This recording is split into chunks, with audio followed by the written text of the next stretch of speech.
ഏറ്റവും വലിയ കോമ്പറ്റീഷൻ നടക്കുന്നത് മാർക്കറ്റിലല്ല. ഏറ്റവും വലിയ കോമ്പറ്റീഷൻ നടക്കുന്നത് നമ്മുടെ മനസ്സിൻ്റെ ഉള്ളിലാണ്, നമ്മുടെ മൈൻഡ് സെറ്റിലാണ്. ആ ഭാഗത്ത് നമുക്ക് വിജയിക്കാൻ സാധിച്ചു കഴിഞ്ഞാൽ തീർച്ചയായിട്ടും തന്നെ എല്ലാ ഇടങ്ങളിലും നമുക്ക് സക്സസ് ആവാൻ സാധിക്കും. പലപ്പോഴും പല ഡിസ്ട്രാക്ഷനുകളും എത്തുന്നത് നമ്മുടെ മൈൻഡിലേക്കാണ്.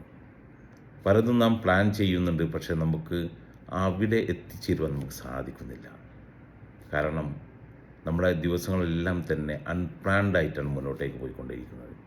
ഇന്ന് കാലത്ത് എന്ത് ചെയ്യണം, അടുത്ത ആഴ്ച ഞാൻ എന്താണ് ചെയ്യേണ്ടത്, അടുത്ത മാസം എന്താണ് ചെയ്യേണ്ടത്, 2026 ജാനുവരി മുതൽ എന്താണ് ചെയ്യേണ്ടത്, 28-ലെത്തുമ്പോൾ ഞാൻ എവിടെ എത്തിയിരിക്കണം എന്ന കാഴ്ചപ്പാടോടുകൂടി ഓരോരോ ദിവസത്തെയും ആക്ടിവിറ്റികളെ നമുക്ക് പ്ലാൻ ചെയ്ത് മുന്നോട്ടേക്ക് പോകാൻ സാധിച്ചു കഴിഞ്ഞാൽ തീർച്ചയായിട്ടും നാം എന്താണോ ഉദ്ദേശിക്കുന്നത് അവിടെ നമുക്ക് എത്താൻ സാധിക്കും.